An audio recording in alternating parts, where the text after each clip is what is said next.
जय हिंद फ्रेंड्स, स्वागत है आपका आपके अपने YouTube channel literature inspires. Friends, MCQs की इस ब्रिटिश सीरीज में हमने 2004 दिसंबर के यूजीसी नेट के पेपर से उन महत्वपूर्ण प्रश्नों को सेलेक्ट किया है लिए है जो कि आगामी यूपी टीजीटी पीजीटी यानी on and other English literature में जो भी परीक्षाएं होती हैं, चाहे वो जीएसई हो, चाहे वो पीजीटी दिल्ली हो या अन्य जितनी भी लिटरेचर संबंधित परीक्षाएं हों, उसके लिए काफ़ी महत्वपूर्ण प्रश्नों को हमने सेलेक्ट किया था। ये साथ ही यूजीसी नेट के लिए भी काफ़ी महत्वपूर्ण है क्योंकि हमने इसकी कंप्लीट व्याख्या करने की कोशिश की है। तो वीडियो में लास्ट तक बने रहिएगा। Question number 1, a thing of beauty joy for ever occurs in. A thing of beauty joy for ever कहाँ से ली गई है? Ode on Grecian, ode to autumns, ode to Psyche, Endymion. The thing of beauty it is taken from the Endymion. Endymion is a poem of John Keats. John Keats की life span की बात करें तो 1795 से 1821 तक इनका life span रहा है। And Endymion it was published in 1880, 1818 में पब्लिश हुई इन एम्बिक पेंटामीटर में एंड राइमिंग कोपलेट में। राइमिंग कोपलेट एम्बिक पेंटामीटर में क्या हुई? पब्लिश हुई है। And it is dedicated to Thomas Chatterton ji को क्या है? डेडिकेटेड है। कई बार ये परीक्षा में पूछ लिया जाता है किसको डेडिकेटेड है? थॉमस चैटर्टन जी को डेडिकेटेड है। Yes, D will be the right answer. Question number 2, which of the following novels is a satire on Gothic novels. कौन सा गॉथिक नॉवल पे क्या है? सटायर है। तो गॉथिक नॉवेल्स उन नॉवेल्स को बोलते हैं जिन नॉवेल्स में घोस्ट कोई कैरेक्टर हो या फिर उसकी घोस्ट या विचेज कैरेक्टर हो या फिर उनसे रिलेटेड कोई स्टोरीज हो। तो कौन सा नॉवेल ऐसे नॉवेल्स पे सटायर है? तो pride and prejudice, Emma, sense and sensibility, Northanger Abbey. अगर गॉथिक नॉवेल्स के गॉथिक प्ले में अगर बात करें तो गॉथिक प्ले जो कि विलियम शेक्सपियर साहब का मैकबेथ एक गॉथिक प्ले के रूप में है। अगर हम प्राइड एंड प्रेजुडिस यहाँ पे सटायर कौन सा है तो अगर ऑप्शन की बात करें तो pride and Prejudice, this four option of the Jane Austen's के सारे नॉवेल्स हैं। And Pride and Prejudice it was published in 1830, Emma 1850 1815 में पब्लिश हुआ। Sense and Sensibility it was published in 1811 1811 में। नॉर्थेंगर एवे 1817 में पब्लिश हुआ। And it is satire on Gothic novels. D will be the right answer. Jane Austen की बात करें तो 1775 से लाइफ स्पेन इनका रहा है 1870 तक, 1817 तक इनका लाइफ स्पेन रहा है। Yes, D will be the right answer. Question number 3, who distinguished between the literature of knowledge and the literature of powers. Literature of knowledge and powers, literature of powers कहाँ से लिया गया है? Coleridge से, हेजलिट, De Quincey या lamb. Then literature and knowledge and literature of powers. It was first time appeared in North British Review in August. North British Review in August 1848 on a critical essay on Alexander Pope. Alexander Pope साहब पे critical essay था जहाँ से इस line को लिया गया, इस कोटेशन को। That was by the Thomas D. Quincy. Thomas D. Quincy is also famous for the Confession of an English Opium Eater, which was published in 1821. 1821 में जो कि क्या हुई थी? पब्लिश हुई थी। उसके लिए काफ़ी जाने जाते हैं। C will be the right answer. Question number 4, who among the following Victorian poets is the most sensitive to the conflict between the old and new? Sensitive सब पोएट कौन से हैं ओल्ड और न्यू के बीच में? टेनिसन, रोसेट्टी, ब्रोमिंग्स या Swinburne. Then option A will be the right answer. Tennyson. Tennyson साहब की लाइफ स्पेन की बात करें तो his life belong to the 6 August 1809 to 6 October 1892, and he became the poet laureate after the death of William Wordsworth in 1850. 1850 में William Shakespeare की मृत्यु के बाद he became the poet laureate. यानी A will be the right answer. Question number 5, under the green tree is written by, under the green tree किसके द्वारा लिखा गया है? Miss Gaskell, George Eliot, Thomas Hardy, Emily Bronte. Under the green tree it is a novel that was published in 1872 by the Thomas Hardy। Thomas Hardy की life span की बात करें तो 1840 to 1928 इनका लाइफ स्पेन रहा है। And under the green tree published in 1872 एक novel है। C will be the right answer. Question number 6, the office of circumlocution occurs in. Circumlocution की बात करें तो ऐसा इंसान जो कपटपूर्ण बात करने वाला हो। तो कहाँ से लिया गया? ऑफिस ऑफ कर्क्यूमुलेशन कहाँ से है? डेविड कॉपरफील्ड से, ब्लीक हाउस से, ग्रेट एक्सपेक्टेशन से, हार्ड टाइम से। This fourth option is taken from the Charles Dickens novel. This four option are the Charles Dickens novel. Charles Dickens आपकी अगर हम बात करें तो his life belong to the 1812 से 1870 ईस्वी तक इनका लाइफ स्पेन रहा है। And David Copperfield it was published इन 1850 1850 में पब्लिश हुई। ब्लीक हाउस 1852 में, ग्रेट एक्सपेक्टेशन 1860 में पब्लिश हुआ। And hard time it was published in 1854 1854 में पब्लिश हुआ। Great expectation it was publish in 1860 1860 में। But the office of circumlocution occurs in Bleak House.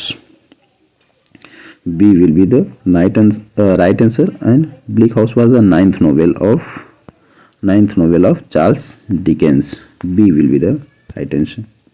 Question number 7, the novel Mary Bottom is written by।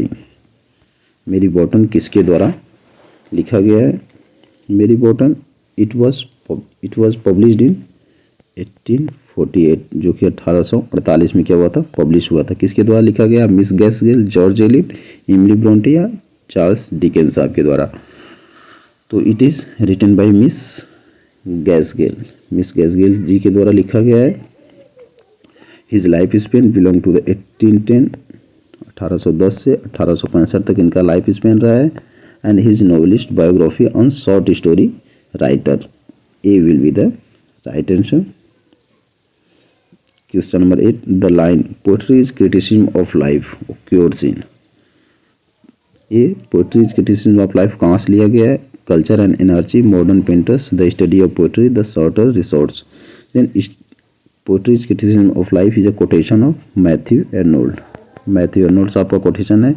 and it is taken from the study of poetry which was published in 1880 1880 में जो कि क्या हुई थी? Publish हुई थी। She will be the right answer. Question number 9, the stream of consciousness was taken from the book. कहाँ से? स्ट्रीम ऑफ कॉन्शियसनेस कहाँ से लिया गया है? The human mind, the principle of psychology, the mind of man, modes of human behaviour. The stream of consciousness it's another name is interior monologue, जैसे interior monologue के नाम से भी जानते हैं। And it was first appeared in the principles of psychology, book of principles of psychology में सबसे पहले पब्लिश हुआ। दैट वाज पब्लिश्ड इन 1819 जो कि 1890 में पब्लिश हुआ बाय द विलियम जेम्स जी के द्वारा पब्लिश हुआ। स्ट्रीम ऑफ कॉन्शियसनेस को पॉपुलराइज कर सबसे ज़्यादा पॉपुलराइज किसी ने किया? तो उन्होंने वर्जीनिया वुल्फ साहब ने इसको सबसे ज़्यादा पॉपुलराइज किया। एंड स्ट्रीम ऑफ कॉन्शियसनेस की अगर बात करें तो जिसे कहते हैं चेतना की धारा, जो कि मन से गुजरने वाली हजारों भावनाओं को एक साथ चित्रित करने को स्ट्रीम ऑफ कॉन्शियसनेस कहते हैं। जैसे मन में हजारों प्रकार की जो भावनाएं एक साथ उत्पन्न होती हैं, इसी को स्ट्रीम ऑफ कॉन्शियसनेस कहते हैं। B will be the right answer. Question number 10, GS Fraser's the Golden Book focused on. Golden Book it was published in 1819 जो कि 1890 में क्या हुई थी? पब्लिश हुई थी। किस पे फोकस करती है? इमेजेस, सिंबल्स, मेटाफर्स या आर्chetypes।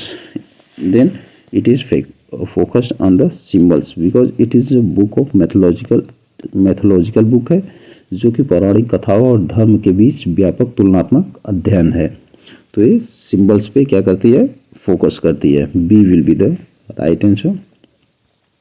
Question number 11, the Martha Quest was written by. Martha Quest किसके द्वारा लिखा गया है? जेन रायर्स, डोविस लेसिंग, एरिस मोर्डोज या नदीमन गॉडिमस। तो मार्था क्विस्ट,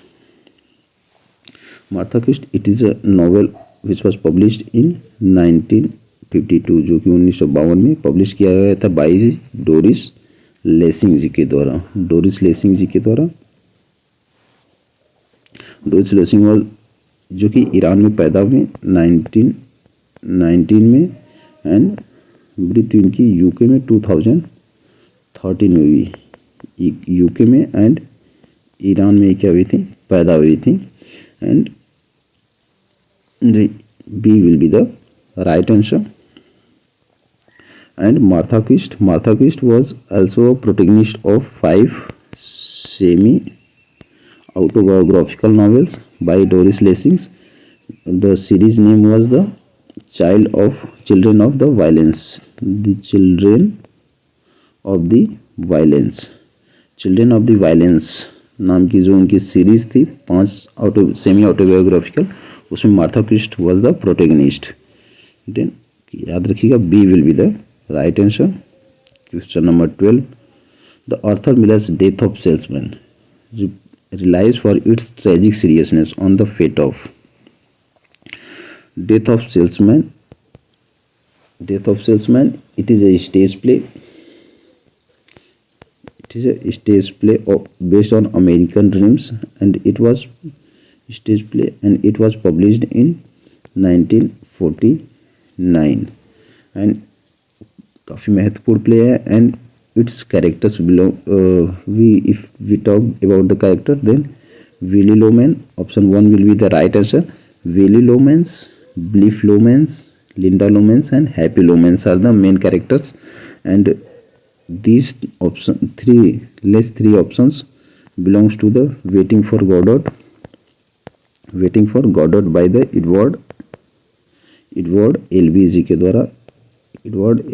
के द्वारा these characters are taken from Waiting for Godot से ये characters लिए गए हैं। Option A will be the right answer। Question number 13, the character Leopold Blooms makes an appearance in the novel। किस novels में कैरेक्टर लियोपोल्ड ब्लूम्स लिया गया है? The sound and fury, Ulysses, to the light house, to the Europeans. अगर हम sound and fury की बात करें तो sound and fury it is a novel of William Faulkner that was published in 1929। Ulysses it was published in 1922 by Irish writer James Joyce ji के द्वारा इसको publish किया गया था, which was Irish writer. And light house it is a novel of Virginia Woolf which was published in 1927। Europeans it is a short novel which was published in 1878 by the Henry James जी के द्वारा क्या हुआ, publish हुआ था। Here's Leopold Bloom is a character from Ulysses which was published in 1922 by the James Joyce। B will be the right answer। Question number 14, who of the following authors represent the Sri Lankan diaspora? Cyril Baby Dreams, Michael Udonji, Arnold Itwaru, M.G. Vasenji। Then Sri Lankan diaspora means Sri Lankan Pravasi, and belong to the Michael Udonji। B will be the right answer। Michael Udonji was born in Sri Lanka but he was settled in Canada and became the Canadian novelist Canadian novelist, and he won the Booker Prize for his novel English Patient. The English Patient novel के लिए इनको Booker prize मिला था, विच was published also इन 1992, जो 1952 में क्या हुई थी, पब्लिश हुई थी। उसी के लिए इनको बुकर प्राइज भी 1952 में ही मिला था।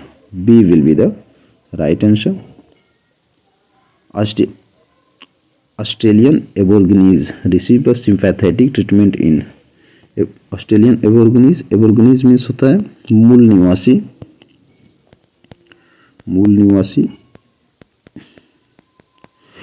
ऑस्ट्रेलिया के जो मूल निवासी थे उनको सिंपैथेटिक ट्रीटमेंट किसके द्वारा मिला था? लेस मूरी के द्वारा, जूडिथ राइट के द्वारा, ग्रीन हारवुड के द्वारा, एडी होप के द्वारा।